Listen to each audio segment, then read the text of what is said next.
હમણાં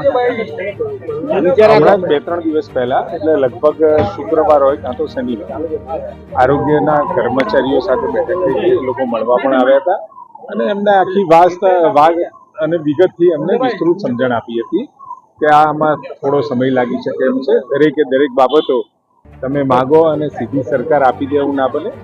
એની અંદર એ તમારી માગણીઓ પરત્વે સરકારના અધિકારીઓ સાથે વિચાર કર્યા પછી એ નિર્ણય લઈ શકાય. એટલે એમને તરત જ એ વાતમાં સંમત થયા અને કહ્યું કે અમે અમારી પાછી ખેંચીએ છીએ, પરંતુ આપ સરકારશ્રી તરફથી આ બાબતનું યોગ્ય નિરાકરણ આવે અથવા તો વિચારી અને અમારી સાથે એક બેઠક થાય એવી એમને માગણી કરી હતી. અને આપણે કહ્યું કે ભાઈ સરકાર પણ તમારી માગણીઓ પરત્વે યોગ્ય સકારાત્મક અને જેટલું શક્ય હોય એ બાબતમાં વિચારી છે. કોંગ્રેસનું 2 દિવસનું અધિવેશન છે, રાહુલ ગાંધી પણ આવશે, શું કહે? રાહુલ ગાંધી ગુજરાતમાં અધિવેશન કરે કે દિલ્હીમાં અધિવેશન કરે, ગમે ત્યાં અધિવેશન કરે, કંઈ ફરક પડવાનો નથી. ને ગુજરાતમાં તો એના મૂળિયા જ ઉખડી ગયેલા છે. કોંગ્રેસ જેવું ગુજરાતમાં કંઈ બચ્યું નથી. અને ખુદ રાહુલ ગાંધીજીને કહેવું પડે કે અહીંયા 2 પ્રકારના ઘોડા છે અને સ્ટેટમેન્ટ આપ્યા પછી પણ આટલા દિવસ પછી એ બાબતનો કોઈ નિર્ણય ના લઈ શકાતો હોય.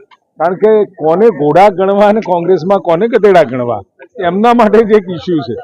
એટલે જરા આ તો ઠીક છે, હવે અહીંયા આવ્યા અને બેસશે અને જોશે આખું એમનું જે આખી મિટિંગ પત્યા પછી તમારું પણ રિપોર્ટિંગ શું આવે જોજો.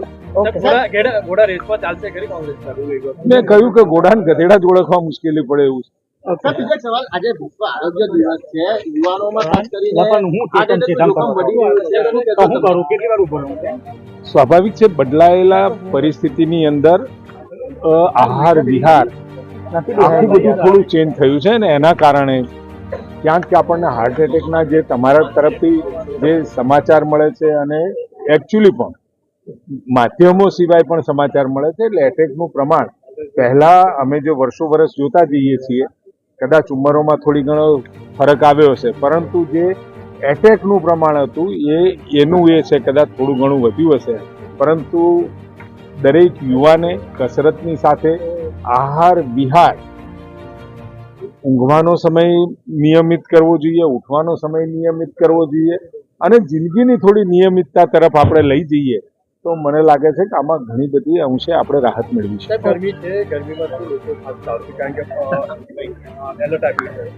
ગરમીની અંદર અમારા આરોગ્ય વિભાગ તરફથી અને કેટલી સમાજસેવી સંસ્થાઓ તરફથી સમય અંતરે આ ગરમીથી બચવા માટે અને ઘણી જગ્યાએ તો સમાજસેવી સંસ્થાઓ જ્યાં તડકો હોય ને જ્યાં રાહદારી પસાર થતા હોય ત્યાં પણ પોતાની સેવાઓ આપતા હોય.